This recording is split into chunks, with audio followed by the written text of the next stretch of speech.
আইনজীবী শিশিরমণি, তার নাম কেউ শুনি এমন কেউ আমরা নেই। তিনি একজন জামায়াত নেতা।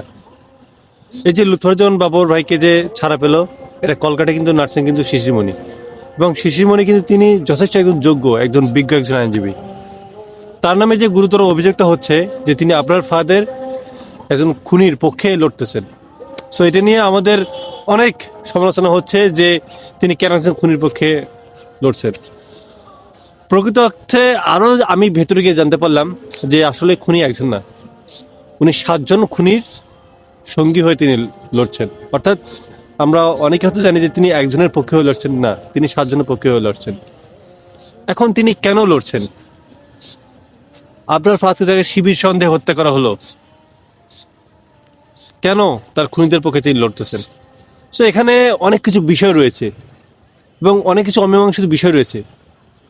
প্রথমত বিষয়টা হচ্ছে যে আপনার ফাহাদকে যখন হত্যা করা হয় তখন সারা দেশ স্ফুলিঙ্গের মতো গর্জে ওঠে, যার ফলে সরকার আপনার ফাহাদকে খুনি যারা সবাই তো ছাত্রলীগ, এবং তাদেরকে দ্রুত গ্রেফতার করে এবং জনগণকে শান্ত রাখার জন্য তাদের ফাঁসি রায় কার্যকরের একটা ব্যবস্থা গ্রহণ করা হয় এবং তাই কন্ডেম সেলে পাঠানো হয়। এখন আমরা বিভিন্ন সূত্রে জানতে পারছি যে যতগুলো ছাত্রলীগকে ধরা হয়েছে সবাই নাকি আপনার ফাহাদের খুনির সাথে যুক্ত না, কি করে নাকি আবার আপনার ফাহাদকে বাঁচাতে গিয়েছে। আবার এটা শোনা যাচ্ছে যে ওই ছাত্রলীগের মধ্যে নাকি শিবিরও ছিল, এটার জন্য নাকি শিশিরমণি তাদের হয়ে লড়ছেন।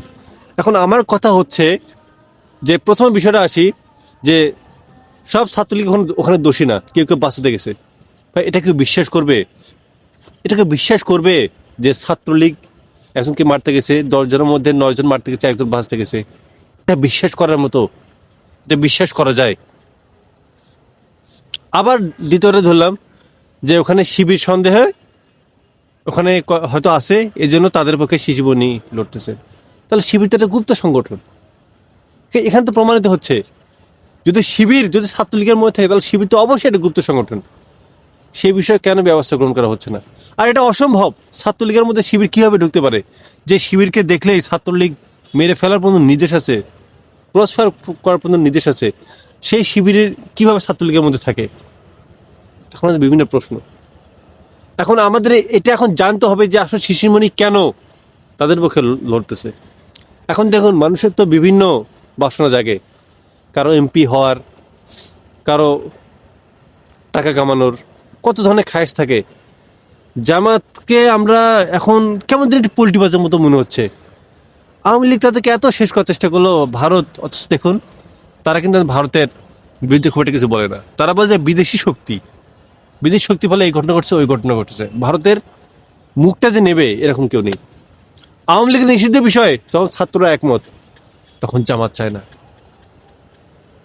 তো জামাত এখন যে অবস্থায় আছে, যে জামাতও চায় যে ভারতের সহায়তায় ক্ষমতা আসছে, বিএনপিও চায়, ভারতও চায়।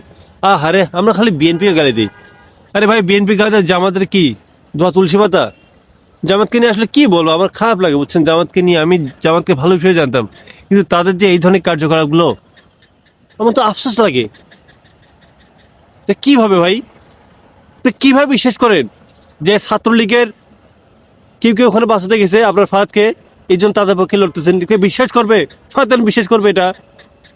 আবার বলেন কিনা যে ওদের মধ্যে শিবির ছিল, শিবির সন্দেহে তাদেরকেও গ্রেপ্তার করছে, মানে কি? তাহলে কি শিবির কি গুপ্ত সংগঠন ছাত্রলীগের মধ্যে ছিল? এই বিষয়গুলো ক্লিয়ার হওয়া দরকার। সো আমরা ইতিমধ্যে এখনো পর্যন্ত খুব সঠিকভাবে আপডেট জানতে পারিনি, যতটুকু জানলাম সেটা আপনাদের সাথে বললাম। তবে যেটাই হোক, আমরা অবশ্যই আপনাকে জানাবো এবং এটার সঠিকভাবে তদন্ত করেই আমরা জানবো যে আসলে শিশিরমণির তার পরিকল্পনাটা কি, ক্ষমতার খায়েশ, টাকা, নাকি জনগণের সেবা।